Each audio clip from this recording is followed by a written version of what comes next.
नमो नमः बच्चों। बच्चों आज हम इसमें 10 श्लोकों से आगे 11वें श्लोक से आरंभ करेंगे और हम ये श्लोक कर रहे थे रामायण के बालकांड के प्रथम सर्ग के। बच्चों इसमें हम आरंभ करते हैं 11वें श्लोक से। यहाँ वर्णन चल रहा था, नारद जी वाल्मीकि जी के समक्ष श्री राम के गुणों का वर्णन कर रहे हैं। जब वाल्मीकि जी पूछते हैं श्री नारद जी से कि वह कौन सा पुरुष है, इस संसार में वह कौन सा पुरुष है, कौन सा व्यक्ति है जिसमें जो है, अब वो गुणों के नाम बताते हैं जिसके अंदर जो ये गुण हो। बहुत सारे गुणों के नाम बताते हैं, जो वशी भी हो, जितेंद्रिय भी हो, जो धैर्यवान भी हो। इस तरह से यह जब कहते हैं नारद जी के समक्ष, वो बोल रहे हैं कि ऐसे गुणों से युक्त व्यक्ति कौन है, जो प्रतापवान है, जो धैर्यवान है, जो जितेंद्रिय है, जो सभी पुरुषों में श्रेष्ठ है, जिसे आत्मा का ज्ञान है और जो अपने मन को वश में करने वाला है। इस तरह ऐसे गुणों की वो बहुत लंबी श्रृंखला जो है नारद जी के समक्ष प्रस्तुत करते हैं। तो नारद जी जो उत्तर दे रहे हैं उसमें वो क्या है, उनका नाम बताते हैं व्यक्ति का, वह श्री राम, और श्री राम के गुणों का बखान करते हुए उसी श्रृंखला में ये श्लोक है। 10 हम कर चुके हैं इसमें, और 11वें श्लोक में अब देखिए यहाँ नारद जी क्या बता रहे हैं महर्षि वाल्मीकि जी से। कह रहे हैं समस्त सम विभक्त अंगा। अब श्री राम कैसे हैं, श्री राम के बारे में वर्णन कर रहे हैं। यानी कि श्री राम कैसे हैं, जो सम, अब यहाँ इसका परिच्छेद कर लेते हैं पहले। यह है क्या, सम सम विभक्त अंग, स्निग्ध वर्णा। अब यहाँ कह रहे हैं सम, ये पदच्छेद में क्या है बच्चों, सम है। इसका क्या अर्थ होता है, बराबर, न लंबा न छोटा। और इसके बाद देखिए यहाँ ये जो पद है सम विभक्त अंग, अर्थात अंगों का जो विभाजन है, अंग जो विभक्त क्यों हुए हैं, जो बटे हुए कैसे हैं, सम है, समान रूप से, अर्थात उचित रूप से विभक्त अंगों वाला। ऐसा कि जो समान रूप से अंगों वाला है, जिसके अंगों का विभाजन क्या हुआ है, उचित रूप से किया गया है, जो ना अधिक लंबा है ना ही अधिक जो छोटा है, ऐसे कौन है, श्री राम। स्निग्ध वर्णा, स्निग्ध वर्ण का यहाँ क्या अर्थ है, स्निग्ध वर्ण वाले हैं, जिनका जो शरीर है वो क्या है कि स्निग्धता युक्त है, अर्थात चिकने वर्ण वाले हैं, रंग वाले हैं, प्रतापवान अर्थात प्रतापी हैं। ऐसे कौन है, श्री राम। अब देखिए यहाँ श्री राम के 3 जो है गुण बता दिए हैं। एक तो सम विभक्त अंगों वाले हैं, अर्थात अंगों का समान रूप से विभाजन हुआ है। दूसरा स्निग्ध वर्ण है, जो स्निग्ध वर्ण वाले हैं, जो चिकने वर्ण वाले हैं, जिनके शरीर की आभा प्रदर्शित होती है। प्रतापवान, और ऐसे जो है प्रताप से युक्त है, प्रतापी राजा है। उसके बाद देखिए पीन वक्षा। अब यहाँ देखिए पीन वक्षा का क्या अर्थ है, उभरी हुई छाती वाला। वक्षा क्या है, वक्षस्थल, पीन उभरी हुई होना, उभरी हुई छाती वाले। विशाल अक्षो, अब यहाँ इसका परिच्छेद करते हैं तो 2 पद हैं, विशाल और अक्षो। विशाल बड़ा, अक्षय आंखें, अर्थात बड़ी बड़ी आंखों वाला। उभरी हुई छाती वाला, विशाल अक्षो और बड़ी बड़ी आंखों वाला, लक्ष्मीवान। अर्थात लक्ष्मीवान से यहाँ पे क्या तात्पर्य है, जो लक्ष्मी से युक्त है, जो ऐश्वर्य से युक्त है, ऐश्वर्य को धारण करने वाला, ऐश्वर्य से युक्त है, सब प्रकार के सौंदर्य से, ऐश्वर्य से युक्त है, तो शोभा से युक्त है, क्या है वो, लक्ष्मीवान है, शुभ लक्षण है, और जो अच्छे लक्षणों वाला है, शुभ लक्षण वाला, जो शुभ लक्षणों वाला है, ऐसा कौन है, श्री राम। तो इस श्लोक के अंदर जो है श्री राम के ही गुणों का वर्णन किया है। नारद जी श्री राम के गुणों का वर्णन वाल्मीकि जी के समक्ष प्रस्तुत कर रहे हैं। तो उसमें यहाँ देखिए कितने लक्षण बता दिए हैं। देखिए, एक, समान रूप से विभक्त अंगों वाले कौन है, श्री राम। और स्निग्ध वर्ण वाले कौन है, श्री राम। प्रतापवान कौन है, वीरता से युक्त कौन है, प्रतापशाली कौन है, श्री राम। तीन वक्ष, उभरी हुई वक्षतल वाले कौन है, श्री राम। विशाल लक्ष्य और बड़े बड़े नेत्रों वाले कौन है, श्री राम। लक्ष्मीवान, लक्ष्मी से युक्त, शोभा से युक्त, ऐश्वर्य से युक्त कौन है, श्री राम। शुभ लक्षणा, और कौन से क्या है वो, शुभ लक्षण वाले हैं। तो ये सभी जो गुण है ये किसके अंदर है, श्री राम के। ऐसे श्री राम नाम से क्या है, जनै श्रुत, हम इससे पहले पढ़ चुके हैं, जनै श्रुत लोगों में प्रसिद्ध है। किस नाम से, राम है, राम से, कि ऐसे जो है राम नाम से वो लोगों में प्रसिद्ध है, यह व्यक्ति जो सब गुणों से संपन्न है। तो बच्चों इसमें बहुत ही सरल भाषा का प्रयोग किया है यहाँ। और इसमें देखिए श्लोक में 1 2 3 और ये 4 5 6 7 7 जो है यहाँ गुण बताए हैं श्री राम के। अब इसमें व्याकरण की दृष्टि से देखते हैं, यहाँ जो पद है पीन वक्षा, देखिए इसमें पीन वक्षा में पुष्टम वक्ष यस्य से, यहाँ बहुब्री समास है। पुष्टम वक्ष यस्य स, कौन सा समास हो गया? बहुब्रीहि, बहुब्री समास है। इसके बाद आप और देखिए इसमें यहाँ जैसे देखिए पद प्रतापवान आ गया, प्रतापवान है, लक्ष्मीवान है। इसमें क्या है? मतु प्रत्यय का प्रयोग है। जब जो है मतु के म के स्थान पर क्या हो जाता है? वह। तो यहाँ क्या है? मतु प्रत्यय का प्रयोग है प्रतापवान और लक्ष्मीवान में। इसमें हम अब आगे जो है इससे श्लोक देखते हैं। दूसरा जो श्लोक है उसमें यहाँ देखिए क्या करें, यहाँ इस श्लोक में भी जो है श्री राम के गुणों का ही वर्णन है। देखिए कह रहे हैं धर्मज्ञ, अब इसका पदच्छेद कर देते हैं, क्या है? धर्मज्ञ कि आधा से है इसका, यदि हम इसको जो है पदच्छेद कर देते तो क्या हो जाएगी? विसर्ग हो जाएंगी। ये देखिए इस प्रकार से, क्योंकि अब इससे पहले भी आप श्लोक कर चुके हैं, हम उसमें पदच्छेद कर रहे हैं, तो यह तो आप जान ही गए होंगे कि अब जैसे पदच्छेद करते हैं यदि आधा से तो क्या हो जाता है? उसके स्थान पर विसर्ग, रह हो तो भी इसके स्थान पर विसर्ग हो जाते हैं। अब देखिए ये तो आपने सूत्र भी पढ़ा होगा, पन्नी जी की अष्टाध्यायी में सूत्र है स सरु शुरु स, और जो ये इसके स्थान पर क्या हो जाता है? स के स्थान पर रू, और रू को फिर जो है उनकी उस उपदेश अनुनासिक से संज्ञा हो जाती है, और र जो बचता है र के स्थान पर फिर क्या होता है? विसर्ग। स सरु शुरु से जो उसको विसर्ग हो जाते हैं। तो यह आपको सबसे ज्यादातर यह मिलेगा इसमें श्लोकों में। जब भी आप इसका परिच्छेद करें, इसको अलग अलग करें, तो आप देखिए स हो तो उसके स्थान पर आप क्या कर ले? रा। ये रा को क्या हो जाएगा? विसर्ग, अर्थात स के स्थान पर आप जो है विसर्ग मान लीजिए। धर्मज्ञ, यहाँ ये पद क्या? धर्मज्ञ। इसके बाद देखिए आगे है सत्य संधश्च। अब देखिए यहाँ पर भी जो है श है, इसको अलग करेंगे तो क्या आ जाएगी? विसर्ग आ जाएंगे यहाँ पर। तो ये क्या है? सत्य संध है, और फिर क्या है? च। प्रजा नाम च हिते रतः यशस्वी ज्ञान संपन्नः। देखिए श है तो क्या? ज्ञान संपन्नः शुचिर्वश्य समाधिमान। अब यहाँ देखिए इस स के स्थान पर भी आप विसर्ग मान लीजिए, क्या है? शुचिर्वश्य। हाँ, शुचि को अलग करेंगे र से तो भी यहाँ पर क्या आ जाएंगे? विसर्ग आएंगे बच्चों यहाँ पर। ये इस तरह से बात है। देखिए ये ऐसे हो जाएगा बच्चों, ये शुचि और वश्य, और उसके बाद पर क्या? समाधिमान। अलग अलग जब परिच्छेद करते हैं तो उसमें स और जो रह हो तो उसके स्थान पर क्या हो जाता है? विसर्ग। तो आप आसानी से जो इसमें सरलता से परिच्छेद कर लेंगे, शब्द भी आपको इसमें समझ आ जाएंगे। अब देखिए इसमें यहाँ श्री राम के जो गुणों को बता रहे हैं कौन? नारद जी। किससे बता रहे हैं? वाल्मीकि जी से। अब सबसे पहला गुण कौन सा बताया यहाँ पर? धर्मज्ञ, अर्थात राम क्या है? धर्म से युक्त, धर्म को जानने वाले हैं। धर्मज्ञ जो धर्म का ज्ञान रखता हो। फिर है सत्य संध्य, अर्थात सत्य प्रतिज्ञा वाला, कि निश्चित रूप से ही जो कह देते हैं उसी का ही जो है उसी को ही करते हैं, अर्थात कथने और करने में अंतर नहीं है। ऐसे कौन है? सत्य रूपी जो सत्य प्रतिज्ञा वाले हैं वो कौन है? श्री राम। प्रजा नाम, प्रजा के च और हिते रथ, रथ क्या होता है? लगे हुए हैं, संलग्न है, किसमें? हिते, हित में, किसके? प्रजा के, प्रजा के हित में लगे हुए। अभी देखिए बहुवचन में है प्रजा नाम, तो क्या? प्रजाओं के हित में लगे हुए हैं, संलग्न है, कौन? श्री राम। तो अब यहाँ पर देखिए एक जो इसमें विशेषता है वो क्या है? धर्मज्ञ।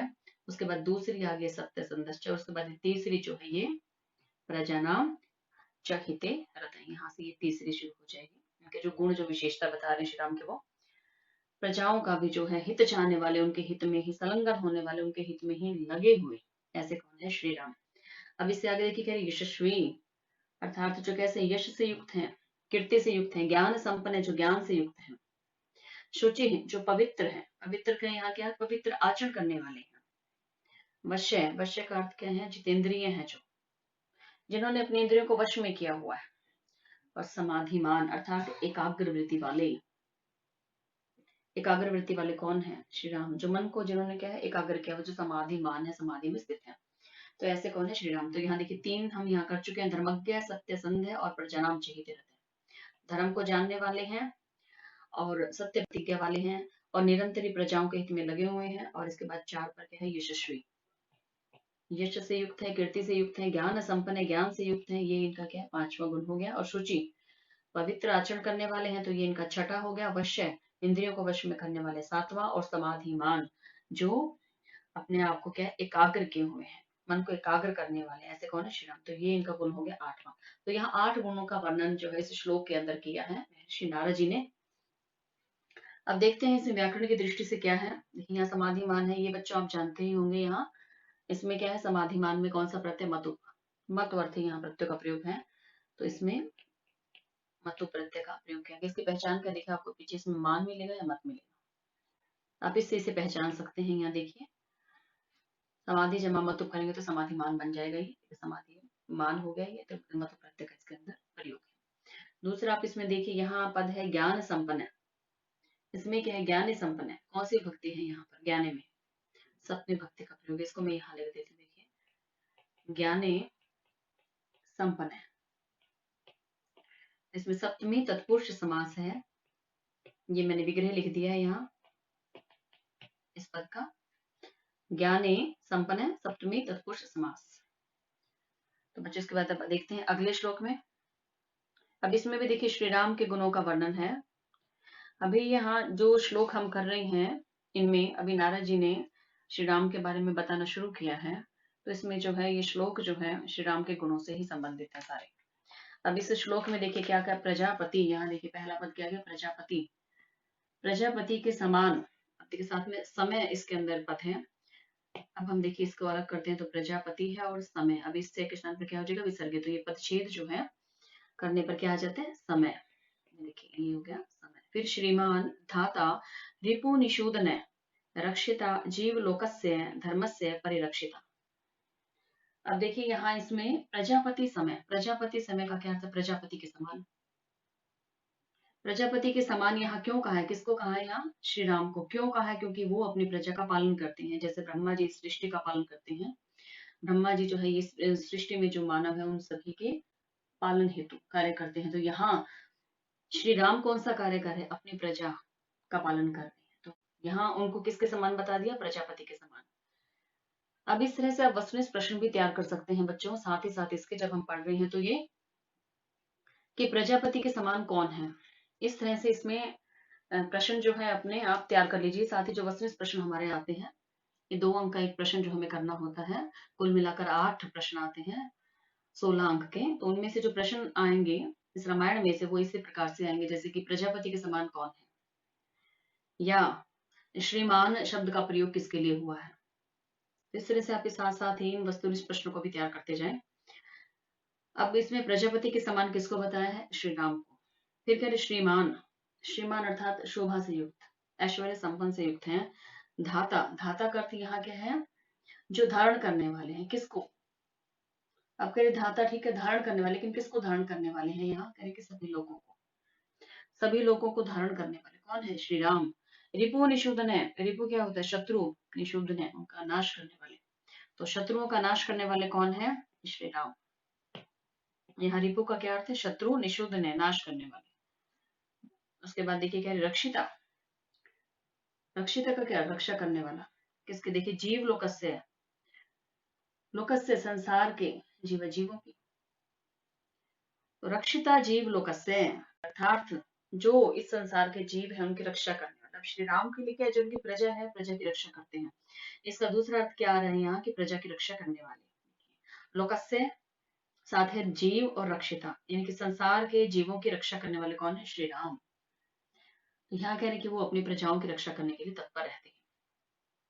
संसार के जीव से तात्पर्य यहाँ के प्रजा से है। धर्मस्य, धर्म की, परिरक्षिता अर्थात पूरी तरह से रक्षा करने वाला। देखिए इस शब्द में जो परि जो है आगे वो क्या है, उपसर्ग लगा हुआ है, जिसका अर्थ क्या होता है, चारों ओर, अर्थात रक्षा करना, लेकिन कैसे, चारों तरफ से। तो इसका क्या अर्थ हो जाएगा, यहाँ पूरी तरह से, संपूर्ण रूप से जो है रक्षा करे। इसलिए यहाँ रक्षिता से आगे क्या लगा दिया, उपसर्ग परि, कि धर्म की भी अच्छी प्रकार से रक्षा करने वाले कौन है, श्री राम। तो बच्चों इसमें अब देखिए कितने गुण बताए हैं श्री राम के, एक प्रजापति समय, एक गुण ये हो गए श्रीमान, शोभा से युक्त हैं। तीसरा धाता, लोगों को धारण करने वाले, जितने सभी लोग हैं जो इस सृष्टि में उन सबको धारण करने वाले। रिपु निषूदन है, शत्रुओं का नाश करने वाले, 4 हो गया। और रक्षिता जीव लोकस्य, ये क्या है फिर पांचवा उनका गुण है कि वे जीवों की रक्षा करते हैं। धर्मस्य परिरक्षिता, और धर्म की भी पूरी तरह से रक्षा करते। 6, तो यहाँ इस श्लोक में श्री राम के 6 गुणों का वर्णन किया गया है। अब व्याकरण की दृष्टि से देखते हैं। यहाँ देखिए, इसमें आप ये देख ही रहे होंगे, यहाँ क्या पद है, जीव लोकस्य। अब लोकस्य में भी कौन सी है, षष्ठी विभक्ति एक वचन का प्रयोग। इसी तरह से देखिए धर्मस्य, धर्मस्य में भी षष्ठी विभक्ति एक वचन का प्रयोग है। दोनों ही पदों में इनमें षष्ठी विभक्ति है और एक वचन का प्रयोग है। इसका मैं पहले ही बता चुकी हूँ। परिरक्षिता में यहाँ क्या है, परि उपसर्ग, परि क्या है, उपसर्ग है, उपसर्ग का प्रयोग किया गया है। और इसके अंदर जो विशेष है वह क्या है कि इस श्लोक से क्या पता चलता है कि श्री राम के अंदर, देखिए हम ऊपर अब तक इतने गुण पढ़ चुके हैं, तो गुणों की जो उनकी जो ये लिस्ट इतनी लंबी है।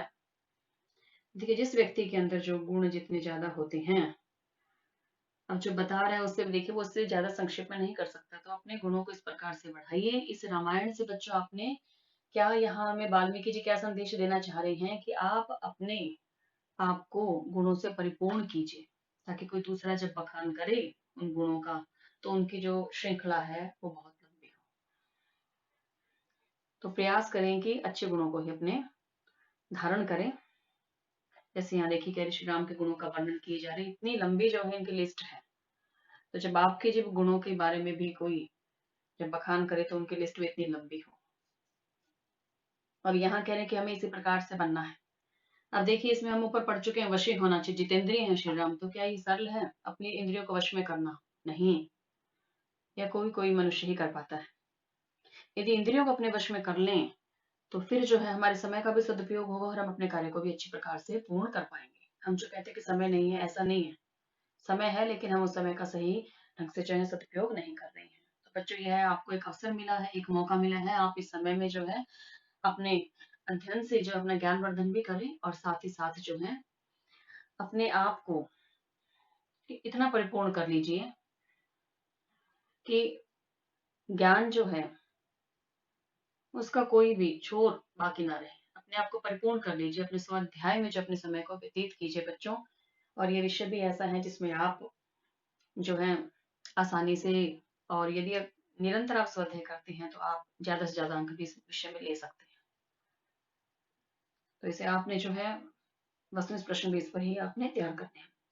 इससे आगे का श्लोक देखते हैं बच्चों। अब इससे आगे है, देखिए अब इसमें जो वर्णन किया है श्री राम जो है वो क्या क्या इसमें जानते हैं, किन किन की रक्षा करते हैं, क्या गुण, उन्हीं गुणों की श्रृंखला में ही आगे महर्षि नारद जी कह रहे हैं, रक्षिता स्वस्य धर्मस्य सज्जनस्य च रक्षिता। देखो बच्चों से पीछे के श्लोक में हम अभी देख चुके हैं। यहाँ देखिए धर्मस्य में षष्ठी विभक्ति एक वचन, लोकस्य षष्ठी विभक्ति एक वचन। अब देखिए यहाँ तो ये आप स्वयं ही कर लेंगे, स्वस्य षष्ठी विभक्ति है एक वचन है, धर्मस्य में स्वजनस्य में, आप देखिए इन तीनों ही पदों में षष्ठी विभक्ति एक वचन का प्रयोग है। फिर रक्षिता, रक्षा की गई है, स्वस्य अर्थात अपने की। अब अपने क्या है यहाँ, धर्मस्य अपने धर्म की, अर्थात श्री राम कैसे हैं, अपने धर्म की रक्षा करने वाले। अपने धर्म की, धर्म क्या है उनका, क्षत्रिय धर्म है, क्षत्रिय धर्म की रक्षा करने वाले कौन है, श्री राम। उसके बाद देखिए स्वजनस्य च रक्षिता, और अपने आश्रितों की भी रक्षा करने वाले हैं, जो अपने जो जन हैं उनकी भी रक्षा करते हैं, कौन, श्री राम। तो यहाँ जो है श्री राम के दो गुण बता दिए इसमें, एक अपने धर्म की रक्षा कर रहे हैं क्षत्रिय धर्म की, और दूसरा बता दिया इसमें अपने जनों की भी रक्षा कर रहे हैं जो श्री राम पर आश्रित हैं उनकी भी। स्वजनों से जो है आप परिवार भी लगा सकते हैं इसमें, जो उनके आश्रित जन है जो प्रजा में रहते हैं वे सभी स्वजन हैं, उन सभी की वो रक्षा भी करते हैं। इसके बाद देखिए आगे कह रहे हैं वेद वेदांग तत्वज्ञो। अब यहाँ जो वर्णन आ रहा है वेद और वेदांग के तत्वों को जानने वाले कौन है, श्री राम। तो बच्चों यहाँ वेद के बारे में तो आप जानते ही हैं, वेद कितने हैं, आपने इनके नाम भी सुने होंगे, पढ़ा भी होगा, कौन कौन से हैं यहाँ, ऋग्वेद, यजुर्वेद, सामवेद और अथर्ववेद। देखिए ये चार जो वेद हैं, ऋग्वेद हो गया, इसमें यजुर्वेद है, सामवेद है और अथर्ववेद है। इन चारों वेदों के तत्वों को जानने वाले कौन है, श्री राम। और इसके बाद में इसी के साथ देखिए लिखा है वेदांग। अब ये वेदांग क्या है, वेदांग भी जो है इसके अंदर क्या है, इसके 6 भाग हैं। वेद और वेदांग यहाँ 2, यहाँ केवल वेद नहीं शब्द का प्रयोग किया, वेदों का ज्ञान नहीं, उन्हें वेद और वेदांगों अर्थात वेद वेदांग दोनों का ज्ञान था। किसे? श्री राम को। तत्वज्ञ थे, उनके तत्वों को जानने वाले थे। तो वेदांग जो है यहाँ कौन कौन से 6 कौन कौन से हैं देखिए, शिक्षा, कल्प, व्याकरण, निरुक्त और ज्योतिष और छंदस। ये 6 जो हैं, ये कितने हैं? 6। ये 6 भाग हैं इसके। इन्हें वेदांग कहते हैं। वेदांग क्या? वेदों के अंग, जो वेदों के परिपूरक हैं, वेदों के जो अंग हैं उन्हें वेदांग कहते हैं। तो यहाँ श्री राम जो है वेद और वेदांग इन दोनों के ही तत्वज्ञ, दोनों के तत्वों को जानने वाले हैं। तो यह इनका जो है अगला गुण हो गया। ये कौन सा हो गया? नंबर 3। इसके बाद देखिए क्या कह रहे हैं, धनुर्वेदे च निष्ठित है। और साथ ही अब क्या कह रहे हैं, जो किसमें निपुण है? धनुर्वेदे, धनुर्वेद का यहाँ नाम लिया, धनुर्वेद में पारंगत है। धनुर्वेद से अर्थ क्या है यहाँ पर? धनुर्विद्या में, धनुर्विद्या में भी जो निष्ठित है, पारंगत है। ऐसे कौन है? श्री राम। तो यहाँ ये जो इसके बाद चौथा जो है ये विशेषण श्री राम के लिए है। श्री राम की विशेषता बताई या गुण बताए हैं उनके, या नंबर 4। तो इस श्लोक में 4 गुण उनके बताए हैं कुल। 1 अपने धर्म की रक्षा करते हैं, 2 अपने जनों की भी रक्षा करते हैं जो श्री राम पर आश्रित है उनकी, और 3 वेद और वेदांग के तत्वों को जानने वाले हैं। और चौथे स्थान पर बता रहे हैं कि जो धनुर्वेद में भी अर्थात धनुर्विद्या में भी जो पारंगत है। तो बच्चों अब इसमें व्याकरण की दृष्टि से देखते हैं, तो मैं इसमें बता चुका हूँ आपको कि यहाँ इसमें षष्ठी विभक्ति एकवचन का प्रयोग है इन तीनों ही शब्दों में। यहाँ इनमें षष्ठी विभक्ति है और यहाँ एक वचन का प्रयोग है, इसे मैं लिख देती हूँ यहाँ। और इसके बाद आप देखिए यहाँ जो धनुर्वेद जो पद आए हैं, इसमें क्या है? धनुर्वेद में धनुष वेद है, धनुष वेद, ये विग्रह लिख रही हूँ मैं। यहाँ समास का नाम क्या? षष्ठी तत्पुरुष, षष्ठी तत्पुरुष समास है और ये इसका विग्रह है, धनुष वेद है। इसके बाद चलते हैं इसे आगे के श्लोक पर। इसमें देखिए, इसमें श्री राम के कौन से गुणों का वर्णन है, आइए देखते हैं अब इसमें। यहाँ कह रहे हैं सर्वशास्त्रार्थ, देखिए पहले पदच्छेद कर लेते हैं। यहाँ सर्वशास्त्रार्थ तत्वज्ञ, अब ये सह के स्थान पर क्या हो जाएगा? इधर विसर्गे, ये देखिए ये इसका पदच्छेद तत्वज्ञ।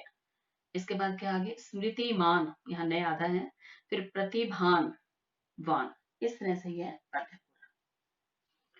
आगे देखिए इसमें सर्वलोक प्रिय, यहाँ क्या है? सह के स्थान पर विसर्गे आ जाएंगे। साधु दीनात्मा, यहाँ देखिए अब जो साधु है इसमें पद को अलग करेंगे तो ये हो जाएगा साधु, विसर्गे लग जाएंगी।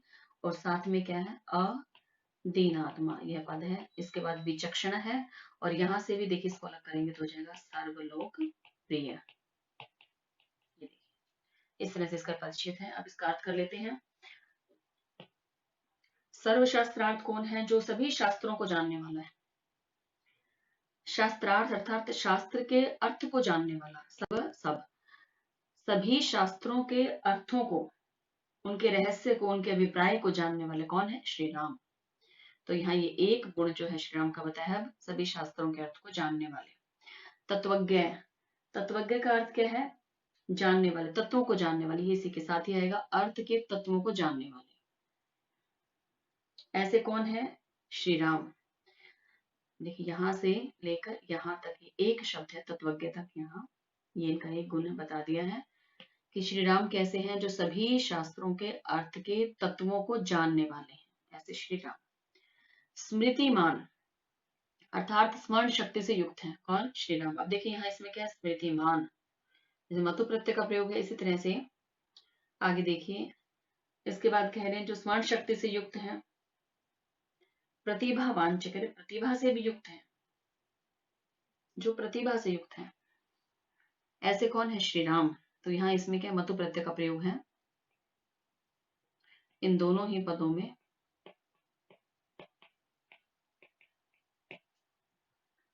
मैं के स्थान पर जब वह हो जाता है तो वो वान बन जाता है, अन्यथा यह मान ही रहता है। प्रत्यय क्या है? मतु प्रत्यय, इसका ये इन दोनों शब्दों में प्रयोग है। अब इसके बाद इसमें गुण बता दिए श्री राम के कि जो स्मृति से, स्मरण शक्ति से और साथ ही साथ क्या है? प्रतिभा से भी युक्त है, ऐसे कौन है? श्री राम। फिर कह रहे हैं सर्व लोकप्रिय, जो क्या सब लोगों के प्रिय हैं, सब लोग जिनसे प्रेम करते हैं, ऐसे कौन है? श्री राम। साधु अर्थात सज्जन है जो, साधु शब्द, साधु का क्या अर्थ होता है? अच्छे स्वभाव वाले, साधु स्वभाव वाले अर्थात जो सज्जन पुरुष है। अदीनात्मा, दीन क्या होता है? देखिए दीन है आत्मा, यदि हम करते हैं तो दीन आत्मा वाला, लेकिन यहाँ अ लग गया तो इसके आगे क्या हो जाएगा? इसका अदीन आत्मा अर्थात जो दीनता से रहित है, ऐसे जो कृपणता से रहित है, जो दीनता से रहित है, ऐसे कौन है? श्री राम अर्थात जो उदार विचारों वाले हैं। विचक्षणा, इसके बाद शब्द आता है विचक्षणा। विचक्षणा का यहाँ क्या अर्थ है? जो विचारवान है, जो कुशल है, ऐसे कौन है? श्री राम।